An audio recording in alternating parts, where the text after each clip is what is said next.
Hello, everybody, my lovelies. This is the one, the only Cappy D Barra. We are going to be doing a review for NXT July 22nd, 2025. I am not an avid NXT watcher. I am familiar with the older brands of NXT, with Finn Balor, Sami Zayn, Kevin Owens, but that's a decade ago. I'm old. I'm pretty old. I'm not aware of everybody on this roster.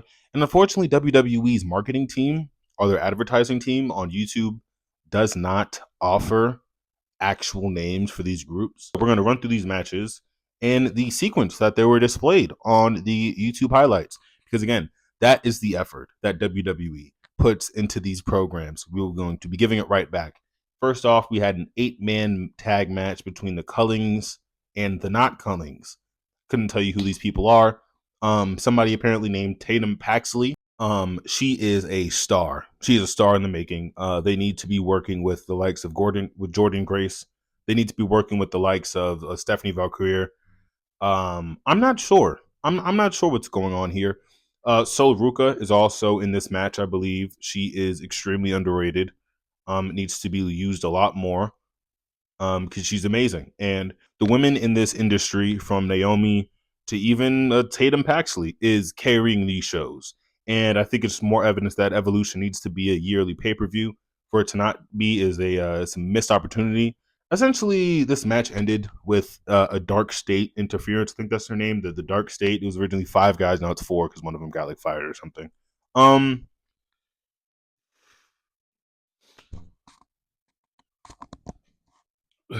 I think I speak for everyone when I say that we wanted Seth's group to have some kind of gravitas or have some kind of weight.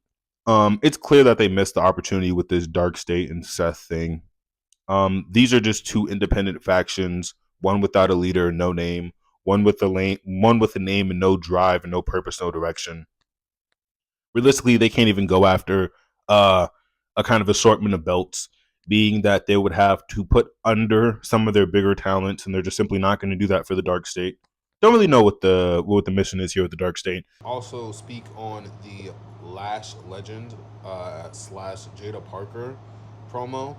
I think what they're trying to build towards with JC Jane is this not title collector, but this wrestling god kind of idea of I'm gonna beat everybody, even if it's not clean, even if there isn't a ref in the ring. I'm gonna just beat everybody, and I'm just gonna become the super over heel. And it's semi resemblant of what Mercedes Monet is doing, but what I will say is JCJ doesn't have as many belts, and I really do hope that either Lash Legend or Jada Parker could take one of those belts off her come the next pay per view. That's really about it for this segment. It's just not a lot happening yet, but I have a lot of faith in these women. As I said earlier, the women are carrying this franchise and they're carrying this company. So, big expectations for Lash and big expectations for Jada. But the first match of the night, or presumably the first match of the night, was the 8-man tag. Culling go over with a massive assistance from Tatum Paxley. The next match, we're going to be doing Jasper Troy versus Ricky Starks. Ricky Starks has an issue with booking in this company. It is mainly in part because he was employed by somebody with a name that rhymes with Lonely Dawn. Because he was employed by somebody that rhymes with Lonely Dawn, I believe that Ricky Starks is going to keep getting these pins. He is probably going to have a push towards the end of the year when he is cold as ice for something very prestigious, very big, like the NXT Championship, and he'll probably lose or win, depending on how the creative goes. The issue is with all these AEW guys is they were so excited, even Blake Monroe, which we'll be getting to later, to experience the rigmarole of a WWE superstar, no matter the cost. And the cost is unfortunately being booked poorly. Just poor. It's a poor booking. Jasper Troy, for anyone who is not aware, is the winner of the most recent. Essentially Tough Enough. It's essentially Tough Enough. It's essentially this version of Tough Enough. And Jasper Troy, he's not a scrub, not a mark by any means of the measure. I mean, he wrestles big, he sells good. I mean, I think he could probably get a little bit better on the mic. and even like his psychology. Like there was a botch with the stage. Essentially, I guess there was supposed to be like a suplex through the stage. Ricky slipped and he fell through the stage. And you can audibly see the ref saying, "Make it right. Go fix it. Go make it right." And it is those small things where you just have to go, this is a developmental program. It's not a developmental program because of the funds or because of the level of wrestling that these wrestlers carry, being that there are people like an Ethan Page, like a Ricky Starks, hell, even like a Sol Ruka on the card that are just extremely talented. It's just from a creative standpoint. Like nobody thought to double check that spot in the ramp. Nobody thought to double check that. Nobody thought for a backup spot if that spot had went to shit, because the botch with the stage is how they finished the match. This is how they finished the match, and the match has good graps. There's a really good in ring period before they go out into the floor and kind of do their whole thing with with not the apron, with the ramp and the Titantron and so on and so forth, the Minitron, I guess. But having Ricky Starks lose like this, it's questionable. But something I can at least, give credit to. A lot of these matches are just they're clean finishes. They're clean finishes. And that Triple H is unfortunately not prepared to do when it comes to running a business is put over and to put under talent that needs to be put under and needs to be put over. Shout out to Shawn Michaels for understanding that. Next segment, Trick Williams addresses Undertaker for about 5 to 10 minutes, and then Undertaker comes out in Aura Farms, and it's just a bunch of nothing. It really is just a bunch of nothing. Undertaker is old. He's old as hell. It's like going out there and watching like an old man try to like order lottery tickets. I have no use. I have no use to watch that man at all. He showed up at WrestleMania 40, and I was like, oh, this is kind of cool. This is kind of cool. I don't need to see him anymore unless it's WrestleMania weekend or unless WrestleMania season. I'm so cool on The Undertaker. I'm so cool on it. How do I put this? Trick Williams is moving and maneuvering like a heel. He's disrespectful and he's angry and all these things, right? Undertaker is supposedly the face in this issue. But the entire time, Trick is not only over, but he's presenting himself as like the people's champion.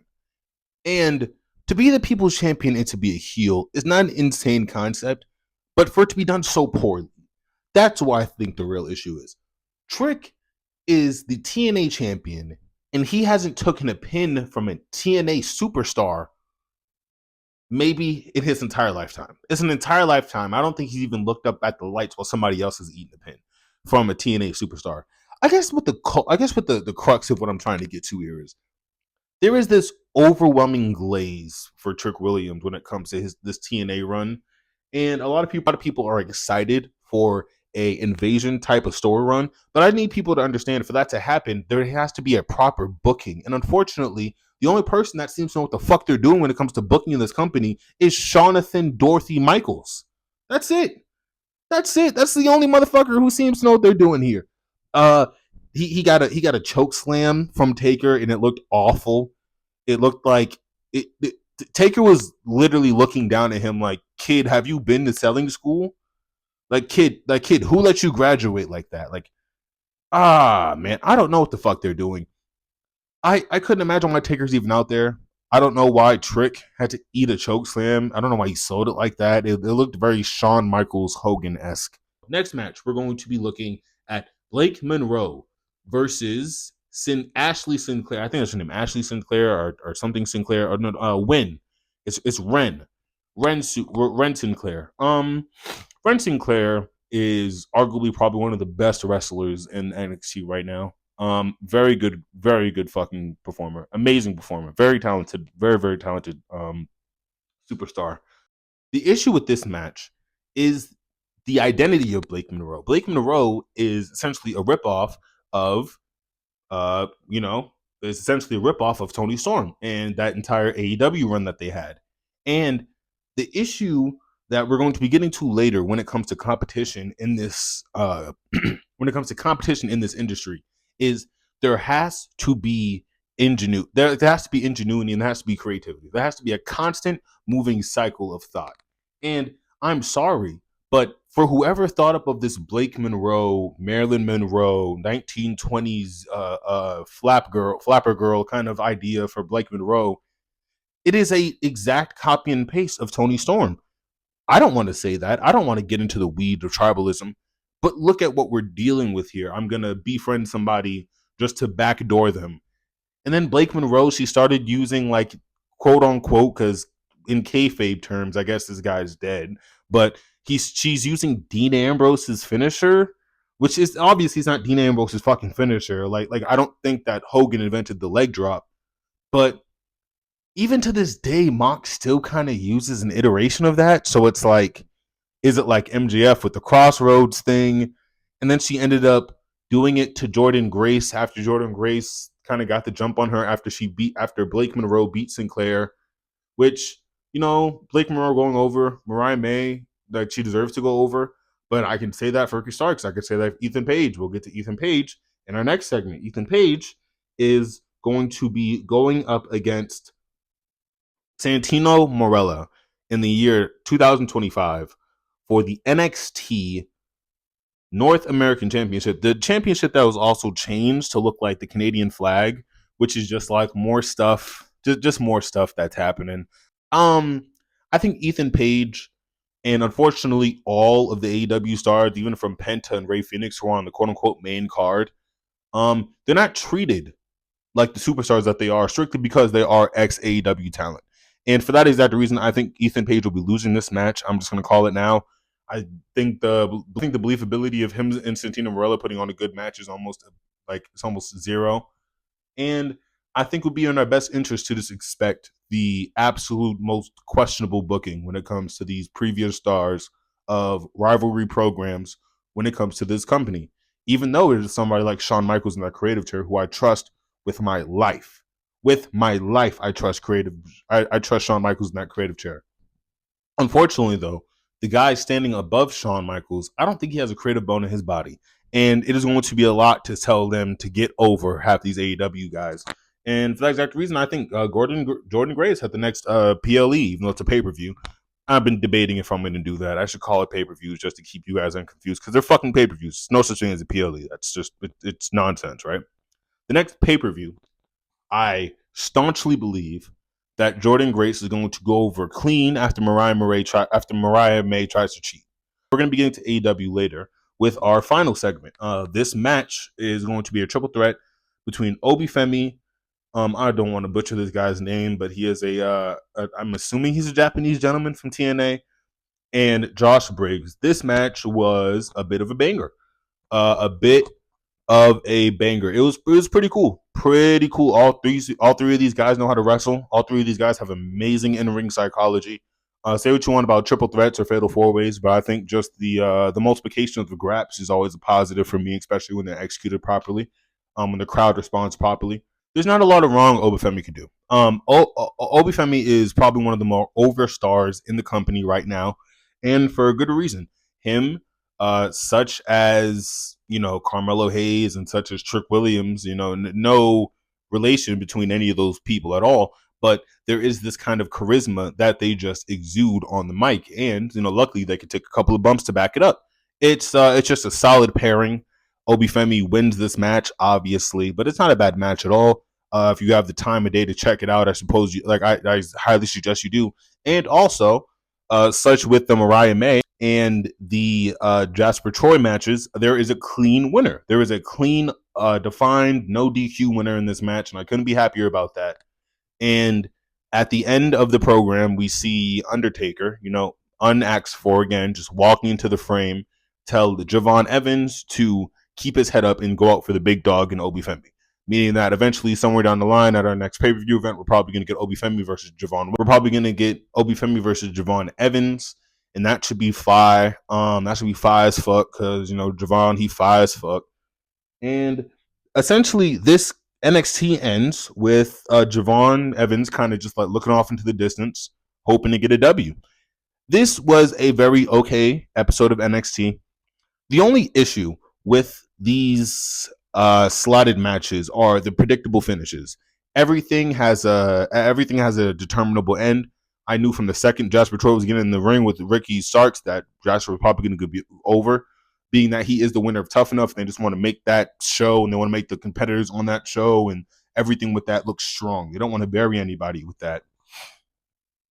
Another really big issue is these are the superstars that are hypothetically supposed to be going up against William Ospreay, Swerve Strickland, Kosuke Okada, and Kenny Omega in the next pay-per-view for AEW with Forbidden Door. It is a psychological burial on WWE's part to put these talents out there with these watered down, unfinished stories strictly because they are the quote unquote developmental brand. Nobody's watching them because it's just developmental branding. You know, congratulations on being the developmental brand. Triple H's words, by the way.